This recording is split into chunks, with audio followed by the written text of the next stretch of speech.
ಕರ್ತನ ಅತಿ ಪರಿಶುದ್ಧ ನಾಮಕ್ಕೆ ಸ್ತೋತ್ರ ಉಂಟಾಗಲಿ. ಪ್ರೇರೆ ಸಮಯದಲ್ಲಿ ಒಂದು ವಾಕ್ಯವನ್ನು ಧ್ಯಾನ ಮಾಡೋಣ.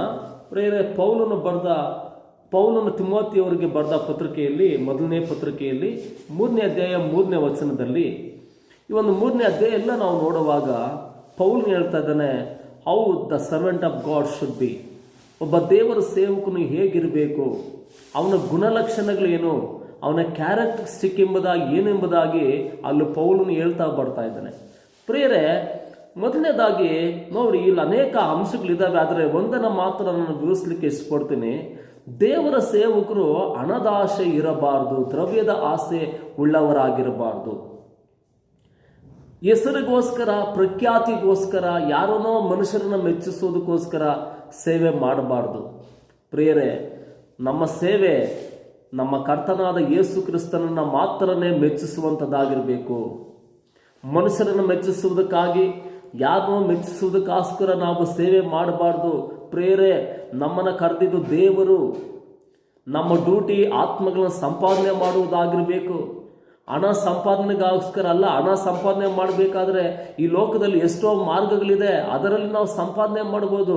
ಆದರೆ ಪ್ರಿಯರೇ, ದೇವರ ವಾಕ್ಯದಲ್ಲಿ ನೋಡುವಾಗ ಹಣವು ಯಾಕೆ ಹಣದಾಸೆ ಇರಬಾರ್ದು ಎಂಬುದಾಗಿ ಹೇಳ್ತಾ ಇದೆ ಅಂದರೆ, ಹಣವು ಸಕಲ ಕೆಟ್ಟತನಕ್ಕೂ ಕೂಡ ಮೂಲವಾಗಿದೆ. ಪ್ರಿಯರೇ, ದಾವೀದನು ತನ್ನ ಕೀರ್ತನೆಗಳು ಹೇಳ್ತಾನೆ, ಸ್ವಾಮಿ ನನಗೆ ಅತಿ ಹಣವನ್ನು ಕೊಡಬೇಡ, ತೀರಾ ಬಡವನನ್ನಾಗಿ ಕೂಡ ದರಿದ್ರನನ್ನಾಗಿ ಕೂಡ ಮಾಡಬೇಡ, ಆ ಹೊತ್ತರಿಗೆ ಆ ಹೊತ್ತು ನನಗೆ ಆ ಊಟ ಕೊಟ್ಟರೆ ಸಾಕಪ್ಪ ಅಂತೇಳಿ ಪ್ರಾರ್ಥಿಸ್ತಾ ಇದ್ದಾನೆ.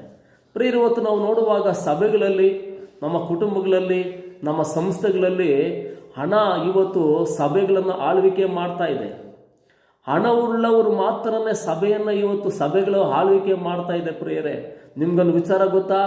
ಸೈತಾನನ ಒಂದು ಹಣದ ರೂಪದಲ್ಲಿ ಕೂಡ ಸಭೆಯನ್ನು ಹಾಳು ಮಾಡುವಂಥವನಾಗಿದ್ದಾನೆ.